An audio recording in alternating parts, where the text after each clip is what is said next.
Bonjour à tous, donc aujourd'hui une nouvelle vidéo et comme on est au mois de mars et que je suis née fin mars, j'ai décidé de vous proposer comment réaliser un petit gâteau d'anniversaire vraiment très simple, sans chocolat parce que je n'aime pas le chocolat. Enfin bref, j'espère que ce gâteau vous plaira, alors c'est parti. En premier, il vous faudra de la fimo rose numéro 205, de la fimo orange numéro 405, de la fimo vanille numéro 105, de la fimo vert numéro 505, de la fimo bleue numéro 305, de la fimo pâte à gâteau, un emporte-pièce rond, une lame, un scalpel, une règle, un outil à pic, une pasta machine, du coulis jaune, un cure-dent, de la déco 3D blanche, une pince à épiler, une pochette plastique et de la colle forte. En premier, on va prendre de la pâte à gâteau qu'on va venir étaler au rouleau et ensuite à la pasta machine si vous avez une pasta machine bien sûr. Ensuite, on va prendre l'emporte-pièce rond et on va emporte-piécer 4 ronds pour en faire plus ou moins, c'est vraiment comme vous voulez. Ça dépend de la taille de la hauteur du gâteau que vous voulez. Ensuite, on vient de superposer les 4 ronds les uns sur les autres et on va aplatir pour qu'ils se collent bien entre eux. Et ensuite, on va venir reformer pour que ce soit vraiment bien droit.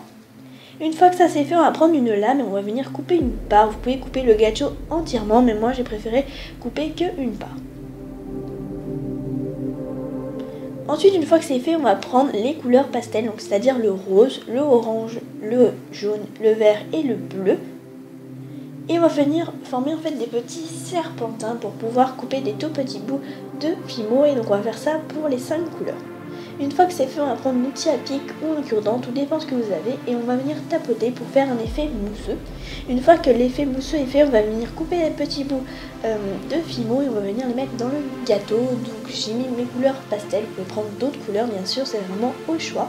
Et une fois que c'est bien mis, on vient repasser un petit coup de pic ou de cure-dent, encore une fois tout dépend ce que vous avez, et donc voici le résultat quand on a tout fait.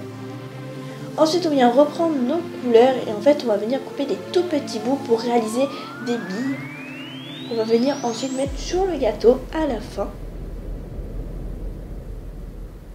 Et aussi, j'ai réalisé des bougies. Malheureusement, ça n'a pas filmé, je ne sais pas pourquoi. Ensuite, on va mettre tout ça au four 30 minutes à 110 degrés. Une fois que c'est cuit et que ça a bien refroidi, on va venir prendre de la déco 3D et une plaque. Et on va venir mettre de la déco 3D sur les gâteaux. Et moi j'ai décidé au milieu de faire une ligne de crème, comme si on avait mis un gâteau, de la crème et un gâteau. Je trouvais que ça rendait un petit peu plus joli. Ensuite, une fois qu'on avait ça sur la part et sur le gâteau, on vient faire les côtés. Donc je vous conseille vraiment de faire les côtés en premier, comme ça vous pouvez tenir le gâteau. Et ensuite on vient faire le haut du gâteau. Faut vraiment faire assez haut parce que la déco 3D, quand elle sèche, elle a tendance à perdre du volume. Voilà, on fait le gâteau et la part.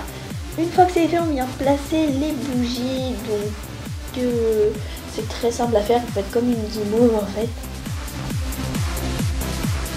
Et ensuite on vient mettre les petites billes qu'on avait réalisées. Donc on vient les mettre au-dessus, vous pouvez en mettre sur le côté. Moi j'ai décidé d'en mettre que au-dessus.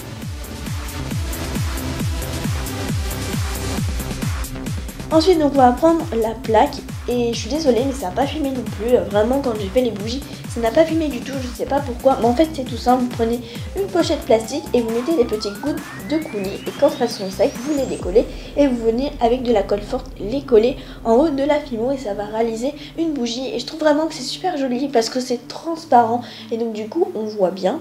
Si jamais vous n'avez pas de coulis jaune vous pouvez faire ça avec des petits ronds en papier, c'est comme vous voulez. Et donc on colle un petit bout jaune au-dessus de chaque bougie. Ce petit gâteau d'anniversaire vous aura plu, n'hésitez pas à me dire ce que vous en avez pensé en dessous en commentaire, à me laisser un petit pouce bleu parce que ça fait toujours plaisir. Et puis sur ce, on se retrouve samedi prochain à 17 h pour une nouvelle vidéo. Au revoir!